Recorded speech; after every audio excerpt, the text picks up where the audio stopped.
Hello friends, this is CA Yatharth Sehgal from Amritsar, and today I have got an opportunity to present on the topic refunds in goods and service tax. This topic is divided into three parts: refunds in case of zero rated supplies, refunds under inverted duty structure, and various stages, various important points that have to be considered while applying the refund. Before starting today's topic, I would like to congratulate CA Rajinder Arora ji for his excellent campaign, GST की राह में आपका दोस्त. He has been a source of great inspiration for young professionals like me and always inspires us to learn new things. So moving on to the today's topic. The first video is about refunds in case of zero rated supplies, जिसमें हम ज़्यादातर exports की refunds की बात करने की कोशिश करेंगे. एक्सपोर्ट्स के रिफंड्स दो टाइप्स में डिवाइडेड होते हैं, with payment of tax and without payment of tax. उसमें और कौन कौन से डॉक्यूमेंट्स लगते हैं, आपको किस केस में क्या क्या ध्यान रखना है कि जब आप रिफंड लगाते हैं विद पेमेंट या विदाउट पेमेंट, उन चीज़ों को हम डिस्कस करेंगे. सेकंड में जो हमारा इन्वर्टेड ड्यूटी स्ट्रक्चर है उसमें हम ये डिस्कस करेंगे कौन कौन से केसेस इन्वर्टेड ड्यूटी में फॉल करते हैं एंड उसके एग्जांपल्स क्या होते हैं, उसमें हमने क्या क्या डॉक्यूमेंट्स लगाने हैं रिफंड के टाइम पे. एंड थर्ड केस जो हमारा है उसमें हम डिस्कस करेंगे कि कौन कौन से आपके फॉर्म्स होते हैं, RFD 01, 02, 03 एंड और हम रिफंड जब हम अप्लाई करते हैं तो हम उसको कैलकुलेट कैसे करते हैं, किन किन हेड्स को हमने डेबिट करना. तो जो फर्स्ट पार्ट ऑफ वीडियो है उसमें हम बात करेंगे refunds in case of zero rated supplies. So हम अभी प्रेजेंटेशन की तरफ मूव करते हैं.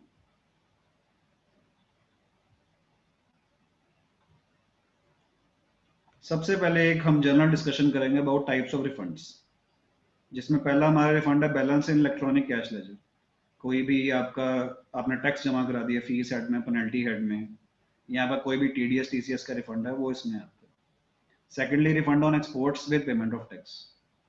इस केस में अगर आपने, मैंने ये केस अलग से इसलिए लिखा है क्योंकि इस केस में आपको सेपरेटली कोई एप्लीकेशन लगानी पड़ती. अगर आप अपनी 1 और 3B को एक सिस्टमेटिक तरीके से सही तरीके से फाइल करते हैं तो उस केस में रिफंड अपने आप डायरेक्टली आपके बैंक अकाउंट में आ जाता है. Third is refund of unutilised input tax credit, जो कि हमारी दो वीडियोस का मेन, हम इसी पे कॉन्सेंट्रेट करेंगे. Zero rate supplies and inverted duty structure. अगर आपके इलेक्ट्रॉनिक क्रेडिट लेजर में कोई भी अमाउंट पड़ी हुई है तो वो सिर्फ उसका रिफंड सिर्फ इन दो केसेस में मिलता है, zero rate supplies and inverted duty structure. Fourth is access payment of tax. अगर आपने कोई टैक्स ज्यादा पे कर दिया एंड वो ऑफसेट हो गया तो उस केस में उसका रिफंड आपको मिल जाता है. Fifth is tax paid of invoice not issued, supply not provided, partially provided. Sixth is tax paid under section 77. आपने कोई गलत हेड में टैक्स पे कर दिया है, फिर आप उसको सही हेड में पे करेंगे एंड आपने जो गलत हेड में टैक्स पे किया आप उसका रिफंड क्लेम करेंगे. एंड सेवंथ इज, ये ऊपर ही कवर हो गया जीरो रेट सप्लाईज में, ये दोबारा मैंने अलग से मेंशन कर दिया, supplies made to special economic zone, जो कि एक जीरो रेट सप्लाई ही है. ये हमने जैसे पिछली स्लाइड में डिस्कस कर लिया कि अनयूटिलाइज्ड इनपुट टैक्स क्रेडिट जो आपकी क्रेडिट लेजर में पड़ा, उसका आपको रिफंड सिर्फ इन दो केसेस में ही मिलता है, zero rate supplies made without payment of tax and inverted duty structure. Inverted duty structure को हम डिटेल में नेक्स्ट वीडियो में डिस्कस करेंगे. तो ये जो हमारी फर्स्ट वीडियो है इसमें हम डिस्कस करेंगे अबाउट जीरो रेटेड सप्लाईज, जिसमें हम एक्सपोर्ट्स पे ज़्यादा कॉन्सेंट्रेट करेंगे, क्योंकि एक्सपोर्ट्स और इन्वर्टेड ड्यूटी स्ट्रक्चर ये कुछ ऐसे केसेस हैं जिनको हम रूटीन में देखते हैं कि इनकी रिफंड एप्लीकेशन ही मोस्टली एक ज्यादा डिपार्टमेंट में देखी जाती है. तो जीरो रेट सप्लाईज जो according to section 16 subsection 1 IGST act है, उसके अकॉर्डिंग जीरो रेट सप्लाईज दो टाइप्स की होती है, एक्सपोर्ट ऑफ गुड्स और सर्विसेज और both, and supply of goods to special economic zone developer, special economic zone unit. तो एक्सपोर्ट्स जैसे हमने डिस्कस किया है, रिफंड्स दो टाइप्स के होते हैं, with payment of tax and without payment of tax. तो सबसे पहले हम बात करेंगे exports with payment of tax की. इन केसेस में जब हमने रिफंड अप्लाई करना है तो हमने कौन कौन सी कंडीशंस हमारी फुलफिल होनी जरूरी हैं. फर्स्ट ऑफ ऑल, आपका ईजीएम फाइल हुआ होना जरूरी है, क्योंकि ईजीएम ही मेन फैक्टर होता है टू डिटरमाइन कि हमारी एक्सपोर्ट हो गई है कि नहीं हुई। And secondly, information to be correctly furnished in GSTR 1 and GSTR 3 भी। इस पॉइंट को हम थोड़ा सा डिस्कस करेंगे। जैसे कि आप जब जीएसटीआर 3 भी फाइल करते हैं तो उसका टेबल 3.1 का बी कॉलम होता है, टेबल 3.1 का बी कॉलम, जिसमें हम रिफंड जो आपकी supplies in case of zero rate supplies जो हैं हम उसमें डालते हैं। अगर तो एलयूटी वाला होता है तो हम आईजीएसटी वाला कॉलम खाली छोड़ देते हैं। अदरवाइज जब विद पेमेंट ऑफ टैक्स हम कोई भी एक्सपोर्ट्स करते हैं तो हमने हमेशा उस वैल्यू को हम टैक्सेबल वैल्यू को टैक्सेबल वैल्यू वाली फील्ड में डालते हैं, एंड 3.1 बी के आईजीएसटी वाले कॉलम में हम टैक्स डाल देते हैं। एंड कॉरस्पॉन्डिंगली जब हम जीएसटीआर 1 फाइल करते हैं तो उसके टेबल 6 में हम taxable value and tax furnish करते हैं। अब इसमें जो ध्यान में रखने वाली बात यह है कि क्योंकि हम सब ये जानते हैं कि जो आपकी टैक्स पेइंग रिटर्न होती है वो होती है जीएसटीआर 3 बी। सपोज जब हमने एक्सपोर्ट की तो हमारा जो हमने टैक्स उस पर पे किया वो है 2000 रुपीज। आपने जीएसटीआर 3 बी में डाल दिया 1950 रुपीज एंड जीएसटीआर 1 में आपने टैक्स डाल दिया 2000 रुपीज। तो आपकी एक्सपोर्ट लेजर में 1 और 3 भी मैच नहीं करेंगे और आपको ये रिफंड नहीं मिलेगा। तो इसलिए जरूरी ये है कि जितनी एक्चुअल वैल्यू है जीएसटीआर 3 बी में एटलीस्ट हम उतनी वैल्यू जरूर डालें। जैसे सपोज 2000 रुपीज वैल्यू है, आप जीएसटीआर 3 बी में डाल दीजिए 2010 या 2020 रुपीज डाल देते हैं और जीएसटीआर 1 में 2000 रुपीज ही रहता है, क्योंकि 3 बी हमारी वो रिटर्न है जिससे टैक्स पे होता है। तो उस केस में रिफंड हमारे अकाउंट में आ जाएगा। इसको हम चेक कैसे कर सकते हैं? जब भी आप किसी क्लाइंट का डैशबोर्ड खोलें तो अब रिफंड्स कॉलम में एक रिफंड्स में क्लिक करेंगे तो वहां पे एक आता है column transmission of invoices to ICEGATE. जब आप उस कॉलम को क्लिक करेंगे तो वहां पे ऊपर एक छोटी सी हेडिंग आती है व्यू एक्सपोर्ट लेजर। तो उस केस में आप देखेंगे अगर आपकी एक्सपोर्ट लेजर पॉजिटिव में है तो आपके इनवॉइसेस अपने आप ही आइसगेट को ट्रांसमिट कर चुके होंगे। अगर आपकी एक्सपोर्ट लेजर नेगेटिव में है तो उसमें घबराने की कोई जरूरत नहीं है। इसका मतलब ये है कि आपने 3 बी में टैक्स की वैल्यू कम डाल दी और 1 में वैल्यू ज्यादा डाल दी। तो आप इसको जब आप नेक्स्ट अपनी 3 बी फाइल करेंगे तो सपोज आपका 50 रुपीज शॉर्ट हुआ है जीएसटीआर 3 बी में, तो आप नेक्स्ट रिटर्न में टेबल 3.1 बी के आईजीएसटी कॉलम में वो 50 रुपीज डाल दीजिए। आपका अपने आप एक्सपोर्ट लेजर बैलेंस हो जाएगा एंड आपके इनवॉइसेस जो है आइसगेट को ट्रांसमिट हो जाएंगे। और अगर फिर आपने शिपिंग बिल की डिटेल्स वगैरह सब कुछ ठीक भरा होगा तो वो आपकी अपने आप ही रिफंड आपके बैंक अकाउंट में आ जाएगा, जो आपने कस्टम वालों को अपना बैंक अकाउंट की डिटेल्स दी होगी और जो आपकी पोर्टल पे होंगी आपस में मैच कर रही होंगी उनमें अपने आप ही रिफंड आ जाएगा।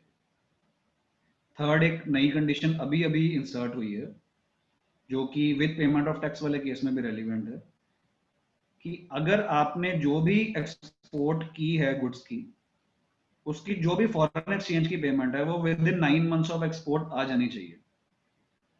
ये आपकी कंडीशन इंसर्ट हुई है rule 96 B notification 16/2020 central tax और 23 मार्च 2020 को हमारी ये कंडीशन इंसर्ट हुई है। तो अगर हम ये कंडीशन फुलफिल नहीं करते तो उसमें क्या प्रॉब्लम आती है? उसमें प्रॉब्लम ये आती है कि अगर आपको सपोज रिफंड आ गया, आपने with payment of tax export किया, आपको रिफंड आ गया और कल को डिपार्टमेंट ये स्पॉट कर लेता है कि आपकी जो प्रोसीड्स हैं फॉरेन एक्सचेंज है वो 9 मंथ्स में नहीं आया, तो उस केस में जितना प्रोपोर्शनेट एक्सपोर्ट प्रोसीड्स नहीं आई हैं उतना आपको रिफंड डिपार्टमेंट को रिवर्स करना पड़ जाएगा विद इंटरेस्ट।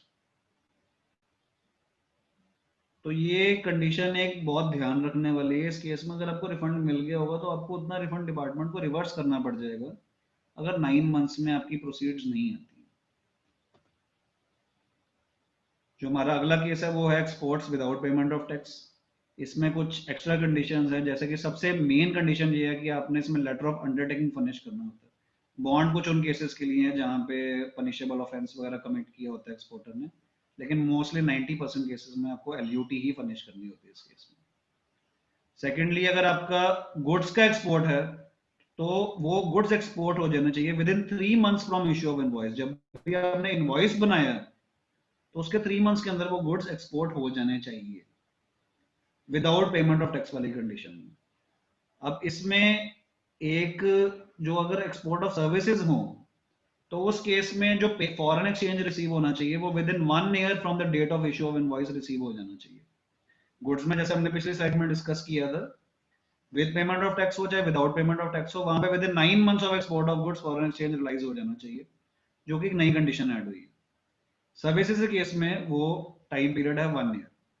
हालांकि अगर हम कोविड के इस टाइम में बात करें तो एक आरबीआई का सर्कुलर आया था ऑन 1 अप्रैल 2020, तो उसमें उन्होंने ये कंडीशन रिलैक्स कर दी थी कि टिल 31 जुलाई आपको जो भी आपकी एक्सपोर्ट्स हुई हैं तो उसमें 9 मंथ्स की जगह 15 मंथ्स का टाइम पीरियड उन्होंने ग्रांट कर दिया था। अदरवाइज जनरल कंडीशंस में रूल 96B के अकॉर्डिंग ये टाइम स्लॉट 9 मंथ्स का ही है।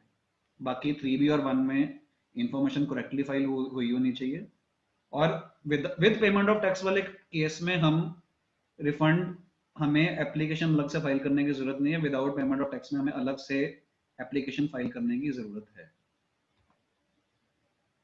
इसका फॉर्मूला क्या होता है? Turnover of zero rate supplies of goods plus turnover of zero rate supplies of services into net ITC divided by adjusted total turnover. इसमें हम कुछ टर्म्स को डिस्कस करेंगे।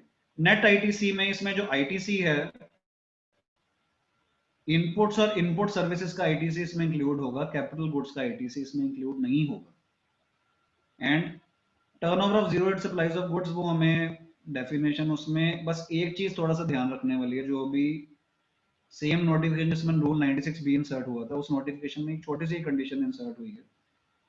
कंडीशन ये है कि सपोज आप कोई भी गुड्स एक्सपोर्ट करते हैं 2 लाख रुपीस की वैल्यू, और डोमेस्टिकली वो सिमिलर गुड्स हैं जो 1 लाख पे ही डोमेस्टिकली सप्लाई हो रहे हैं, तो जब आप असेसिंग ऑफिसर जो है उसके पास वो पावर आ गई है due to this new insertion कि आप जब भी रिफंड अप्लाई करेंगे और उसमें turnover of zero rate supplies की वैल्यू डालेंगे तो वो 1.5 times the value of like goods domestically supplied पे वो वैल्यू रिस्ट्रिक्ट कर सकता है। इसका मतलब है कि चाहे आपने वो गुड्स 2 लाख के बेचे, लेकिन अगर डोमेस्टिकली वो गुड्स 1 लाख के बिक रहे हैं तो आपकी जो वैल्यू है उस कैलकुलेशन में, उस फॉर्मूले में, वो 1,50,000 पे रिस्ट्रिक्ट हो जाएगी। कुछ और इंपॉर्टेंट इश्यूज हैं, हम थोड़ा शॉर्ट में इसको डिस्कस करें। अगर आपकी एक्सपोर्ट है नील रेटेड एग्जाम्प्ट या नॉन जीएसटी आइटम्स की, तो भी हमें नहीं है।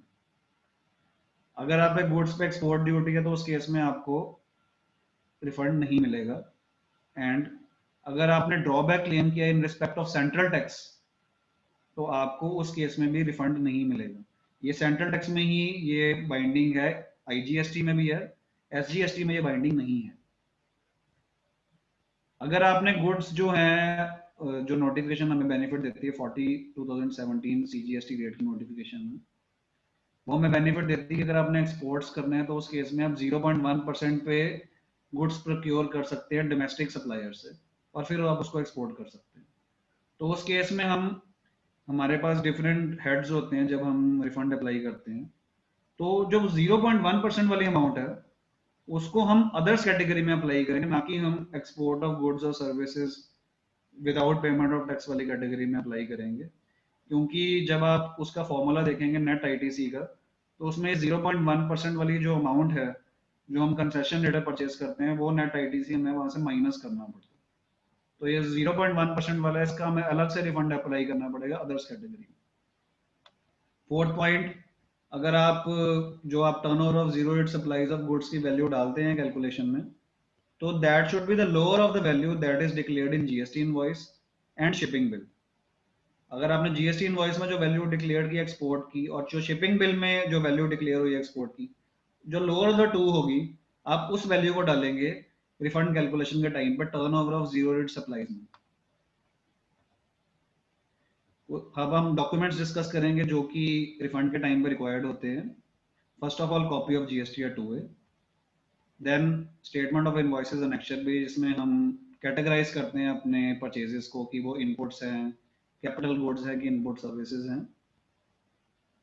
साथ में हम एचएसएन कोड की डिटेल्स भी डालते हैं। थर्डली, अगर आप एक्सपोर्ट ऑफ सर्विसेज का रिफंड अप्लाई कर रहे हैं तो उसमें आपको बीआरसीएफ और एफआईआरसी भी डॉक्यूमेंट साथ में लगाने पड़ेंगे। और अगर आप गुड्स एक्सपोर्ट ऑफ गुड्स का रिफंड अप्लाई कर रहे हैं, तो उस केस में शिपिंग बिल्स आपको लगाने पड़ेंगे ओनली इन केस जहां पे एक्सपोर्ट हुई है through non EDI ports. India में majority port system EDI ports हैं, लेकिन अगर आपका in case non EDI port है तो उस केस में आपको शिपिंग बिल लगाने पड़ेंगे। बाकी अदरवाइज अगर आप ईडीआई पोर्ट्स हैं तो उस केस में आप आईसीएट में एक शिपिंग बिल समरी जनरेट हो जाती है मंथली मंथली, तो आप साथ में जिस मंथ का आप रिफंड अप्लाई कर रहे हैं आप उस मंथ की समरी लगा सकते हैं, दैट विल बी सफिशिएंट। ये कंडीशन पहले थी कि अगर आपका 2A में इनवॉइस नहीं बोल रहा तो उसकी आप कॉपी साथ में लगा दीजिए, लेकिन फ्यूचर में उन्होंने कुछ मार्च के महीने में ही कुछ एक सर्कुलर निकाला था जिसमें उन्होंने कंडीशन रिमूव कर दी कि आपको सिर्फ उन्हीं इनवॉइसेस का रिफंड मिलेगा जो आपके जीएसटी 2 में बोल रहे हैं। अगर आपके जीएसटी 2 में इनवॉइस नहीं बोल रहा तो आपको उसका रिफंड नहीं मिलेगा। थर्डली, अगर आप export of services with payment of tax का रिफंड लगा रहे हैं ओनली सिर्फ इस केस में, export of services with payment of tax, तो उसमें आपको एक सेल्फ डिक्लेरेशन देनी पड़ेगी रिगार्डिंग नॉन प्रोसिक्यूशन कि आप कभी एक्सपोर्टर जो है एक under any other law prosecute नहीं होगा, क्योंकि जब भी हम विदाउट पेमेंट ऑफ टैक्स वाला कोई भी एक्सपोर्ट करते हैं, चाहे गुड्स की हो चाहे सर्विसेज की हो, तो उसमें हम एलयूटी फर्निश करते टाइम हम ये डिक्लेरेशन दे देते हैं, तो हमें सेपरेटली रिफंड अप्लाई करते टाइम ये डिक्लेरेशन लगाने की जरूरत नहीं है। तो ये हमारी फर्स्ट वीडियो का एंड था।